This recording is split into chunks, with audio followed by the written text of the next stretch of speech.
నమస్తే, welcome to special debate. నేను Srikanth. Yes, exactly Iran future ఏంటి, దీనిపైన మాట్లాడదాం. టెహరాన్ను టైం చూసి దెబ్బ కొడుతున్నారు అమెరికా ప్రెసిడెంట్ డొనాల్డ్ ట్రంప్. ఆర్థిక సంక్షోభంలో కూరుకుపోయినటువంటి ఇరాన్ పైన సుంకాల పిడుగు వేస్తున్నారు. తీవ్ర నిరసనలు కొనసాగిస్తున్నటువంటి వేళ అమెరికా అధ్యక్షుడు ట్రంప్ సంచలన నిర్ణయం తీసుకున్నారు. ఇరాన్తో వాణిజ్యం జరిపే అన్ని దేశాలపైన 25% సుంకాలు విధిస్తామంటూ ట్రంప్ ప్రకటించారు. తక్షణమే నిర్ణయం అమల్లోకి వస్తుందంటూ కూడా ట్రూత్లో పోస్ట్ చేశారు ట్రంప్. ఇంకా దీంతో Iran supreme leader Ayatollah Ali Khamenei తీవ్ర హెచ్చరికలు జారీ చేశారు. ట్విట్టర్ వేదికగా వార్నింగ్ పోస్ట్ పెట్టారు. ఇరాన్ బలమైన శక్తివంతమైన దేశం, మాకు శత్రువు గురించి తెలుసు, వారిని ఎదుర్కోవడానికి మేము ఎల్లప్పుడూ సిద్ధంగా ఉంటామన్నారు ఖమేనీ. ఇట్లాంటి నేపథ్యంలో ఇరాన్తో ఎక్కువగా వాణిజ్యం చేసే దేశాల్లో China, Türkiye, UAE, Iraq, Bharat కూడా ఉన్నాయి. ఆర్థిక సంక్షోభం వల్ల ఇరాన్లో ఆందోళనలు మిన్నంటాయి. అయితే ప్రభుత్వానికి అనుకూలంగా టెహరాన్లోని ఎంఘెలాబ్ స్క్వేర్ వద్ద వేలాది ప్రదర్శనలు గుమిగూడారు. మరోవైపు ఇరాన్లోని అమెరికా పౌరులకు ట్రంప్ సర్కార్ ఇప్పటికే అడ్వైజరీ జారీ చేసింది. ఉద్రిక్తతలు హింసాత్మకంగా మారే అవకాశం ఉందని, తక్షణమే దేశాన్ని విడిచి వెళ్లాలంటూ తమ పౌరుల్ని హెచ్చరించింది అమెరికా. అటు నిత్యావసర ధరలు ఆకాశాన్ని అంటుతున్నాయి. కరెన్సీ విలువ భారీగా పతనమైపోయింది. ప్రభుత్వంలో అవినీతి, మోరోవర్ స్వేచ్ఛ లేకపోవడం, మహిళలు కూడా తీవ్రంగా నిరసన వ్యక్తం చేస్తున్నారు. హిజాబ్లను తగలబెడుతూ వాళ్ళు రోడ్లపైకి వచ్చి నిరసన వ్యక్తం చేస్తున్నారు. ఖమేనీ చిత్రపటాలను తగలబెడుతున్నారు. సో డిసెంబర్ 28 నుంచి ఇరాన్లో నిరసనలు తీవ్రంగా మారిపోయాయి. సో ఇప్పటికే ఆల్మోస్ట్ 646 మంది ప్రాణాలు కోల్పోయారు. అది కూడా ప్రభుత్వమే ఉక్కుపాదం మోపితే, సింపుల్గా చెప్పాలంటే ప్రభుత్వమే చంపేసిందని చెప్పాలి.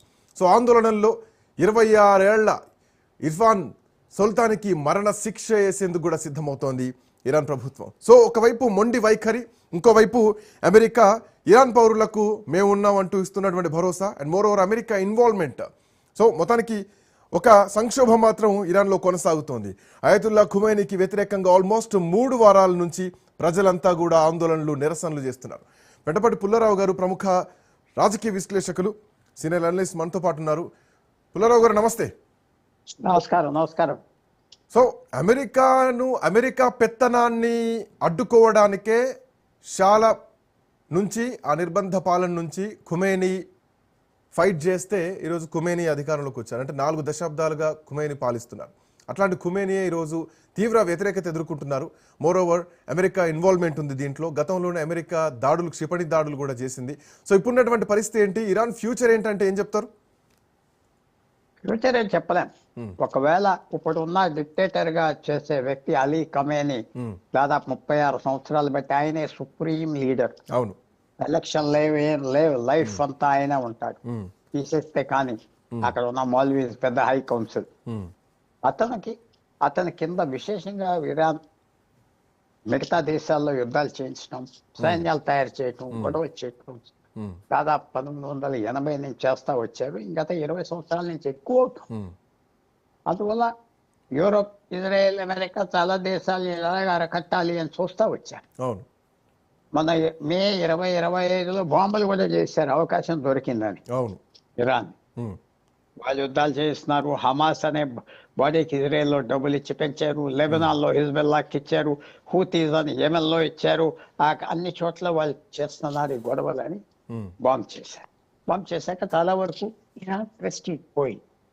అమెరికా ఎప్పటి నుంచో శాంక్షన్స్ వేసింది. యూరోప్ కూడా ఎవరు ఆయిల్ కొనడానికి వీల్లేదు, ఇరానియన్ ఆయిల్. ఇరాన్ పెద్ద ఆయిల్ ఎక్స్పోర్టర్, గ్యాస్ ఎక్స్పోర్టర్. అది దెబ్బతిన్నారు. కానీ 9 కోట్లు 10 కోట్ల జనం ఉన్నారు. దాంట్లో 3 కోట్ల మంది ఉన్నత స్థాయిలో ఉన్నారు. వాళ్ళకి ఏం దెబ్బ తగలదు. పేదవాళ్ళు ఎంత పోయినా పాకిస్తాన్ లాగా లెక్క పెట్టేది లేదు. అందువల్ల వాళ్ళకి ఏం పెద్ద ఇబ్బంది కనపడలేదు. కానీ ఇప్పుడు ఈసారి చాలా తీవ్రంగా అక్కడ ప్రజలు గొడవ చేయటం, ఎందుకంటే వాళ్ళ వాల్యూ కరెన్సీ పడిపోయింది పూర్తిగా. ఎందుకంటే ఇరాన్ ఇంకా వ్యాపారం చేయట్లేదు, ఏం చేయట్లేదు, బయటకి ఎక్స్పోర్ట్స్ రాదవకుండా చేశారు. దాని మీద మీరు అన్నట్టు ఒకవైపు ఇరాన్ వ్యాపారం ఆగిపోయింది, ఇరాన్ మొత్తం పేదరికంలో గుమిగూడిపోయింది, ప్రజలు కూడా తీవ్ర వ్యతిరేకత వ్యక్తం చేస్తున్నారు. ఇట్లాంటి